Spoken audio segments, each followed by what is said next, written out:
안녕하세요. 오늘은 이 모데어라고 하는 회사가 왜 전 세계적으로 그 회사가 한 회사가 뭐 그 전에도 많은 회사들이 생겼다 없어지고 뭐 어느 업계나 마찬가지처럼 그런 것들이 있었는데 왜 모데어는 전 세계적으로 이렇게 좀 파장을 일으킬까라고 하는 좀 그러한 질문.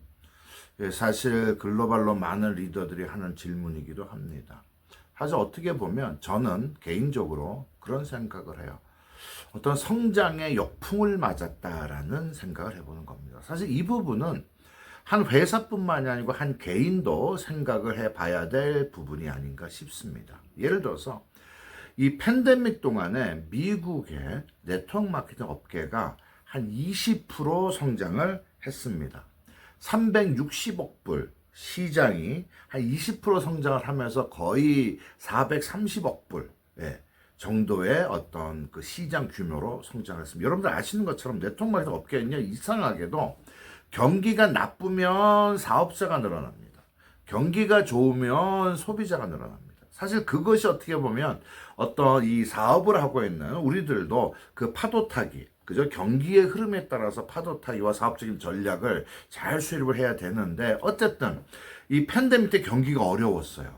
그러다가 보니까 사업자들이 늘어납니다. 사업자들이 늘어나니까 인당 구매하는 어떤 구매 PB, 구매 어떤 액수가 소비자들하고 훨씬 높겠죠. 그러다가 보니까 유입되는 숫자 대비 매출 성장은 또 다른 차원이 돼버린 거예요. 네. 그러다가 보니까 회사가 성장하네. 우리 팬데믹에도 이렇게 잘하고 있네. 이렇게 버티고 있네. 뭐 성장 그만두고 그래도 버티기만 해도 대단하다. 그런데 이렇게 막 사업자들이 늘어나요. 숫자적으로 보입니다. 그럴 때 흔히 하는 게 뭐냐면 투자를 받습니다. 투자를. 예. 그리고 투자를 받았어요. 그런데 팬데믹이 끝났습니다. 계속적으로 그 어떤 파도 타기에서 그 영향력 안에서 성장할 줄 알았는데 그 팬데믹 끝나고 나니까 변화를 해야 되는데 그 성장세는 변화를 위해서 만든 것이 아니고 그 성장 동력이 어디에 있었느냐면 팬데믹. 많은 사람들이 불안해졌어요. 일거리를 찾습니다. 그것을 통해서 성장 동력은 사람들의 어떤 결핍에서 오는 그러한 어떤 선택 상황이었지, 그 어떤 비즈니스 모델이다, 제품이다, 그런 것들은 어떻게 보면 좀 그 선택을 하기 위한 명분, 그것이었었지 않았을까라는 생각을 해보는 거죠. 사실 많은 경우 그런 것 같아요. 어떤 일반 자영업자도 대한민국에서도 팬데믹 때, 막 너무너무 불안해요. 불안해요. 막 옆집이 문 닫습니다. 앞집도 문 닫습니다. 그런데 나라에서, 돈을 빌려준대요. 당분간 안 갚아도 된대요. 그 돈을 빌립니다. 네. 그 돈을 빌리고 났더니 팬데믹 끝났어요. 이제는 그 돈을 갚아야 돼요. 팬데믹 끝나면 장사 잘 될 줄 알았는데 또 그것도 아니에요. 그러면 오히려 팬데믹 동안에 그 받은 그 어떤 재정적인 어떤 수혈 받은 거, 그것이 국가에서 주는 것이었던 아니면 내가 투자를 받은 것이었던, 팬데믹 끝나고 나서 변화하지 못하고 성장세를 쭉 만들어내지 못하면 그것이 엄청난 빚이 되고, 그것이 자영업이든 어떤 회사이든 기업이든 그 억누르기 시작을 합니다. 그러한 관점에서 성장의 역풍, 그렇다. 난 좀 잘 되는 것 같아.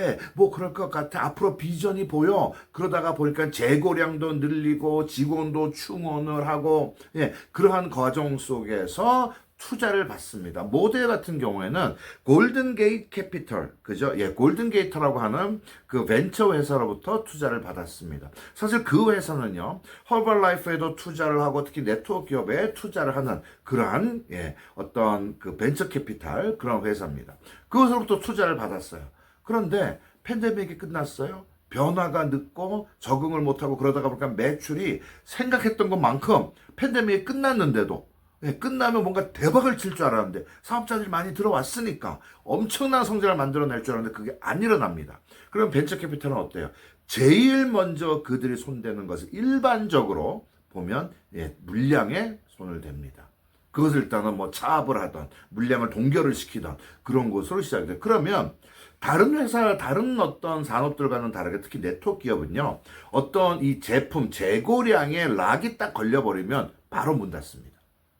그것이 모데어가 바로 그러한 어떤 자기 스스로가 파놓은 함정, 어떤 그것, 그러니까 뭔가 잘 될 것 같고 어떤 희망이 생기고 막 사업자 숫자가 늘어나고 막 그럴 때 잘 될 거라고 믿고 받았던 투자, 그것이 오히려 그들의 목숨줄을 끊는 그러한 결과를 만들어냈습니다. 그런 관점에서 한번 우리도 생각을 해봐야 될 것 같아요.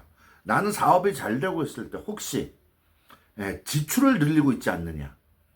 그것이 어쨌든 사업이라고 하는 것은 늘 올라갈 때가 있으면 내려갈 때도 있고 좋을 때가 있으면 불안할 때도 있고 그러한 어떤 과정, 파도 타기가 끊임없이 반복이 되는 것이 현실이고 사업도 바로 그 현실 안에 있습니다. 마냥 잘 되는, 주구장창 잘 되는 그런 일은 존재하지 않습니다. 그렇기 때문에 과연 우리가 성장하고 있을 때 역풍을 내가 어떻게 방어할 수 있느냐. 그래서 흔히 말하는 뭐 탄력 경영의 능력이 있느냐, 뭐 회복 탄력성이 있느냐, 그렇게 표현을 하기도 해요. 그러한 관점에서 사업을 하는 우리들도 회사에게 어떤 투자를 요구할 때, 우리 회사는 회복 탄력성이 있을까? 만약에 투자를 했어요. 뭐가 잘못되면 회사는 과연 회복 탄력성을 가지고 있느냐. 그러한 관점에서 우리도 보아야 할 필요가 있습니다. 바로 모데어 같은 케이스가 그러한 경우로서 회복 탄력성, 받았던 어떤 뭔가 희망차 보이고 사업자들은 막 유입이 되고 그러고 있는 상황에서 회복 탄력성이 없는 그러한 상황, 어떤 자기네들이 그동안 성장할 수 있어 성장 동력에 대한 진단이 잘못됐다. 두 번째, 회복 탄력성. 그것은 지금 팬데믹 지나고 나서는 변화의 핵심이 있는데 변화를 하지 못했다. 한번 그 두 가지로 한번 우리가 생각해 볼 수 있지 않을까. 물론 뭐 다른 어떤 여건, 사업자들하고의 어떤 불란도에 대한 그런 얘기도 나오고 다양한 얘기가 나옵니다. 하지만 우리가 한번 기업이라고 하는 입장에서 볼 때 사업자들의 분란 늘 있는 거 아니에요? 또 있어야 정상입니다. 그러한 과정 속에서 소통하고 또 솔루션을 찾고 또 발전하고 그것은 늘 있는 일이니까 저는 사실 그것은 그렇게 비정상적이다 생각하지 않습니다. 핵심은 기업은 성장 동력을 제대로 진단을 해야 되고 회복 탄력성을 늘 생각을 하면서 가야 된다. 그 생각을 해보는 것이 어떻게 보면 그것은 우리가 네트워크 마케팅에서 개인 사업자인 우리들도 한번 생각해 봐야 되는, 내가 성장할 수 있는 내 성장 동력은 과연 어디에서 나오느냐. 그거 잘못 진단하면 엉뚱한 행동이 나오게 되고 엉뚱한 전략이 나오게 됩니다. 그리고 두 번째, 혹시 경기가 나빠졌을 때, 혹시 내 조직에 문제가 생겼을 때 회복 탄력성은 과연 어떻느냐라고 하는 진단도 해볼 필요가 있겠죠. 리더분들이시라면 충분히 제 얘기를 이해하시리라 생각을 해봅니다. 감사합니다.